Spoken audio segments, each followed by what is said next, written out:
Thousands of heart patients may well owe their lives to a medical device pioneered right here in our region. It's called the Tandem heart device, and it's the product of CardiacAssist, a company that's spun out of research at Allegheny General Hospital in Pittsburgh. John Morris is president and CEO of CardiacAssist, and Dr. George McGovern is a member of the board and a heart surgeon at Allegheny. Welcome. Good to see both of you. Thanks for coming by. Thank you for having us. Delighted to be here. Yeah, let's start a little bit with what this technology really does. What's the problem it was created to solve?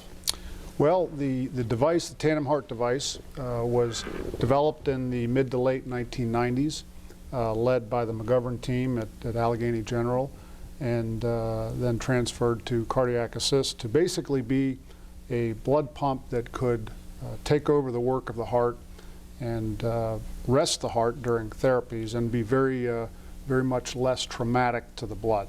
And Dr. McGovern, your dad kind of saw this. What was it? Right. What's going on there that makes this such an effective Well, as you know, he was one of the early pioneering surgeons nationally, but certainly in Pittsburgh.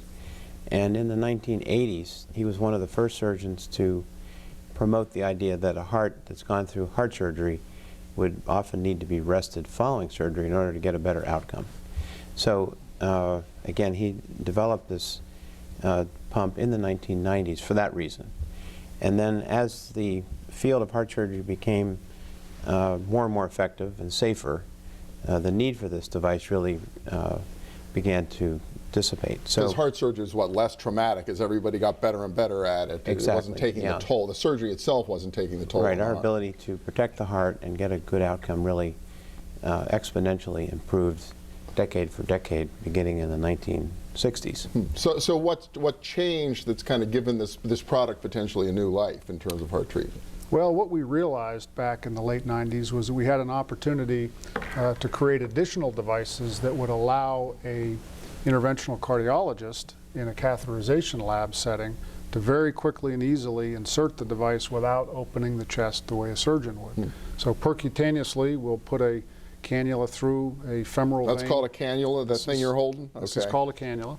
This will go percutaneously punctured into a vein up into the heart, and will be able then to drain the heart from its blood, and therefore it will vastly reduce the workload that it does and allow a lot less stress on the muscle. So the cardiologist just trying to eliminate a blockage or whatever, now can actually get in there and materially help the heart itself heal? Exactly. Okay. That's the idea. So is this like spreading like wildfire right now in cardiological circles around the world, or what's happening? Tremendous amount of interest that the cardiology world is moving into resting of the heart, as well as very quickly opening clogged vessels to restore flow to the hearts. There's a tremendous growth in what's called structural heart, which is cardiology actually going in to treat and improve the heart in addition to opening vessels. And tell me a little bit about the company. So it's been around for quite a while now. Company has been around for about 15 years. We're operating, we're profitable. We're right here in the Pittsburgh area. We manufacture our devices here.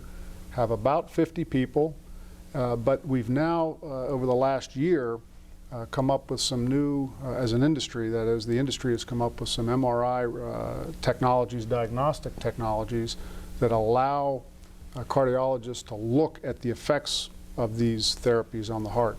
So we are now able to go in and treat the heart and actually show the results of what resting of the heart can do, and that's really, really exciting.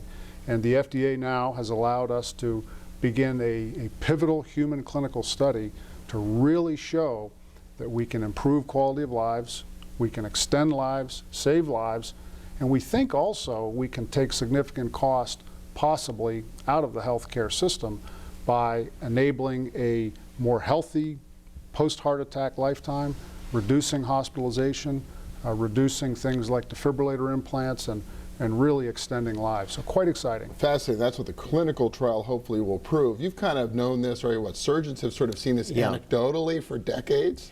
Yeah, it's an interesting story in the sense that surgeons realized that you needed to rest the heart following a heart attack as far back as the 1980s. In the cardiology world, they're now only beginning to appreciate that in addition to opening the artery quickly, if you can rest the heart as well, you'll also reduce the amount of damage done to the heart, possibly prevent heart failure, improve quality of life. Pretty amazing. So if you can prove it, what's the potential for cardiac assist right here in our region? Oh boy, it's exciting to think about, but the clinical trials will take several years. Sure. So we have a lot of work to do, but clearly a lot of excitement that this is a unique technology that we believe will rest the heart far more than any other percutaneous technique and will really drive the way towards significant growth even here in the Pittsburgh area. Always exciting. That's what we always like to hear. John Morris, President and CEO of Cardiac Assist. Dr. George McGovern, thank you both so much. Appreciate it. Thank you so much. Thank you. And when we return, the risk that a damaged reputation can present to the bottom line and what to do about it. Stay with us.